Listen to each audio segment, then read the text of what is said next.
네, 오늘 주요하게 여러분들에게 전해드리고자 하는 내용은 제가 이 중국하고 미국, 미국과 중국, 요즘 주요 이 언론들의 이슈가 되는 그런 부분이 있어서 그 내용을 좀 정리해서 말씀을 드리고자 합니다. 먼저 이 미국은 올해 11월 달이면은 대선이 있죠. 트럼프 그 후보가 이 공화당 이 대선 후보로 확정이 됐다고 어제 이렇게 보도가 있었습니다.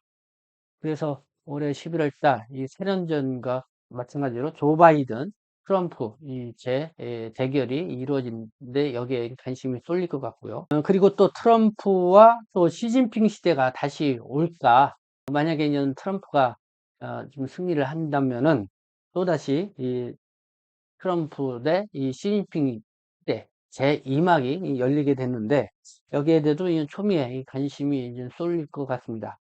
그래서 뭐 이 내용도 좀 정리를 해보도록 하고요. 그리고 지금 중국도 양해가 열리고 있습니다.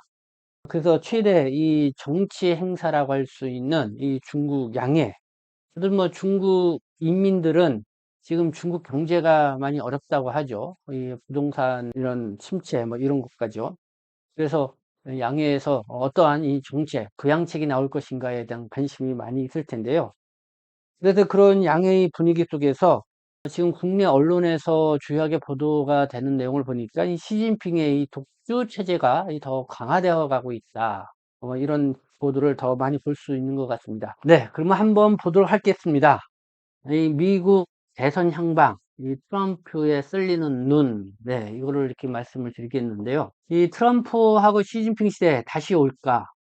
네, 이 사진을 보니까 이 트럼프하고 시진핑, 네, 여러분들 표정이 어떤가요? 제가 언론에 나온 표정 이렇게 먼저 따 올렸습니다. 2017년도죠. 네, 트럼프가 미국 대통령 대선 대통령으로 당선이 됨으로써 이 트럼프 대 시진핑 시대가 열렸었습니다. 그러면서 이제 미중 간의 이 패권 전쟁이 본격화됐다.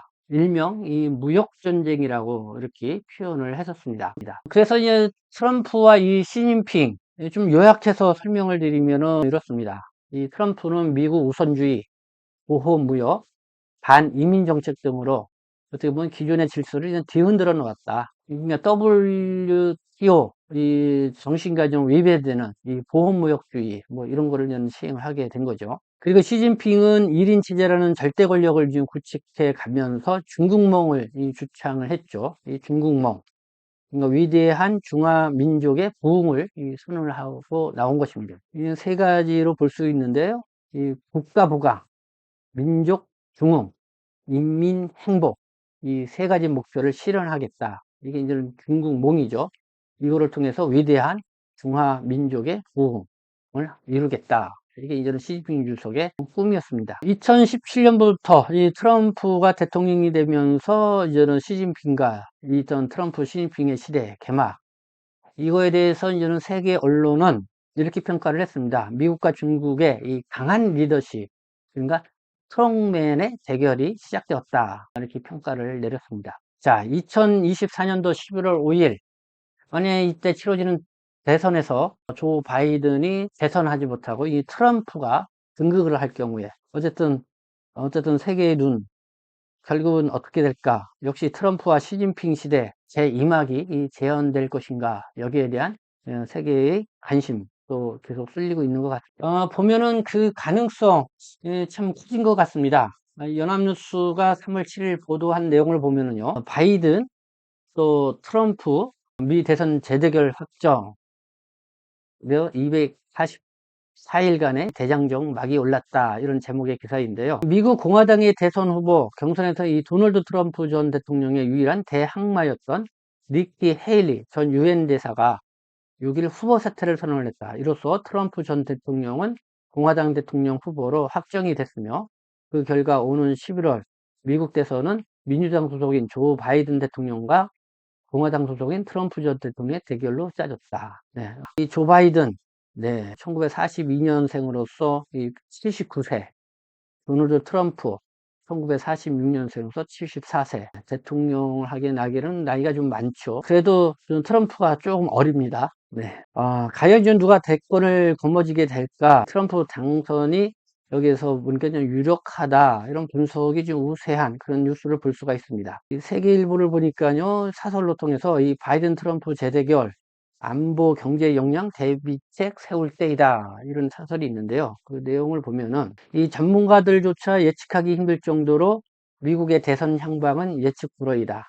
다만 미국의 주요 기관의 여론조사 결과는 오차 범위이긴 하나 트럼프 전 대통령이 앞서 있다. 그러니까 이 트럼프 전 대통령이 지금 앞서 있는데 이 조 바이든 지금 윤석열 정부는 이 조 바이든과 이 관계 뭐 여러 가지 있죠. 근데 이 트럼프가 이렇게 이 등극할 경우 미국 우선주의를 또 이렇게 들고 나올 텐데 거기에 대한 대비책을 세워야 된다. 특히 해서 세계일보가 이 안보 경제 역량 여기에 대한 대비책을 세울 것이다. 이렇게 소설로 목소리를 내고 있습니다. 그러니까 2017년 때나 지금이나 트럼프의 미국 우선주의는 그 변함이 없다 이거죠. 자, 그러면 이 중국은 어떤지 한번 보도록 하겠습니다. 이 중국 14 정치 행사 양해 전국인민대표대회하고 전국인민정치협상회의가 4일 개막이 돼서 11일까지 열립니다.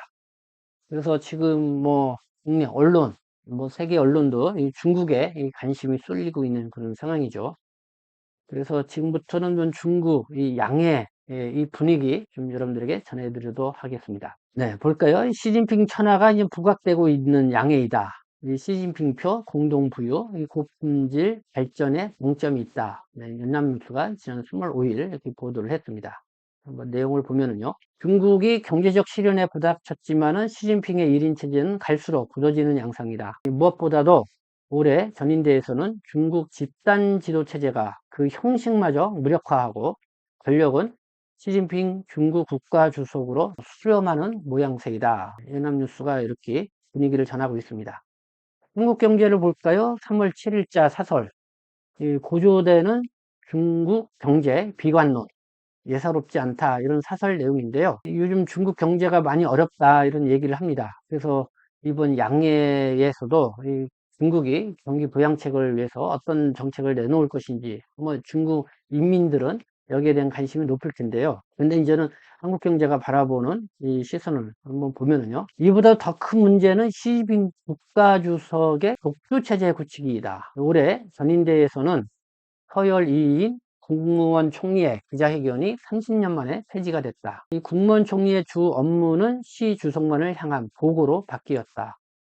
중국은 또 40년 만에 국무원 조직법을 바꿔 시진핑 사상을 지도사상으로 명문화할 예정이라고 한다. 덩샤오핑이 일궈놓은 당정분리가 막을 내리고 1인이 당정의 모든 것을 결정하는 마오쩌둥 시대로 돌아가게 됐다는 비판이 나온다. 네, 여기 보니까 전인대에서 서열 2인 국무원 총리의 기자회견이 30년 만에 폐지가 됐다. 전국인민대 양해를 하게 되면은 이 총리가 이 기자회견을 통해서 이 중국 경제의 나갈 방향을 보통 이렇게 좀 발표를 했는데 그게 이번 양해에서는 그게 없었다는 것이죠.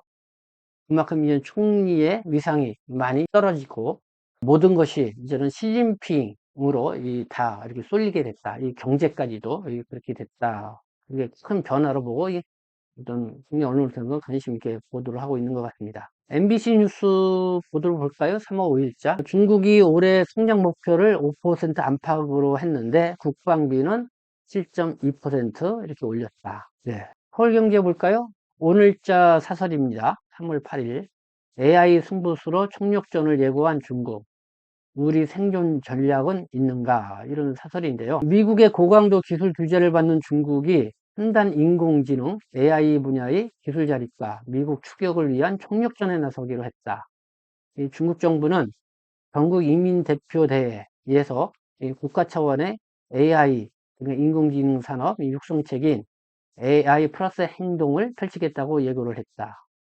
세부 내용은 공개되지 않았지만은 리창 총리는 5일 업무보고에서 AI 연구 개발과 응용을 심화하고 국제적 경쟁력을 갖춘 디지털 산업 클러스터를 구축하겠다. 이게 이제는 2015년 전인대 당시 반도체 등 첨단 산업 육성을 위한 중국 제조 2025를 선포했던 것처럼 지금 글로벌 산업 판도를 바꾸고 있는 생성용 AI 분야에서 밀리지 않기 위한 승부수를 던지겠다는 뜻으로 읽힌다. 네.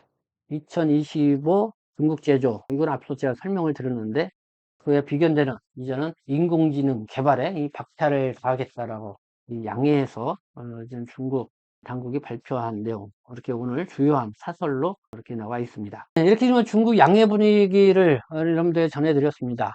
어쨌든 지금 미국은 이제는 올해 11월 달 이 대선, 그걸 앞두고 계속 미국에 대한 관심, 과연 트럼프냐 조 바이든이냐, 여기 관심이 계속 커질 걸로 예상이 됩니다. 그리고 또 11월 달에 누가 대통령이 되느냐에 따라서 이 국제적 판도뿐만 아니라 어쨌든 이 한국에도 큰 영향을 미칠 걸로 보입니다. 중국. 네, 이렇게 지금 중국 요번에 이 양해를 통해서 봤을 때 이 시진핑의 독주 체제가 이 강화되었다. 네, 뭐 세계의 시선이 거기도 쏠려 있는 것 같습니다. 그리고 이 중국 경제 어떻게 나갈 것이냐. 이렇게 그러니까 AI 역시 인공지능 개발에 이 상당한 이 관심을 두고 거기에 대한 그러니까 이 전력 투구하겠다라는 이 그런 모습을 볼 수가 있습니다. 역시 또 트럼프가 이렇게 대통령 등극을 할 경우에 제2막 트럼프와 이 시진핑 시대가 다시 뜨게 되면 거기에 대한 중국의 국가 전략, 그건 어떻게 나갈 것인지, 뭐 그거에 대한 관심도 앞으로 커질 거라고 예상이 되는데요. 이번 양해를 통해서 그런 면모를 엿볼 수 있지 않나 생각이 듭니다.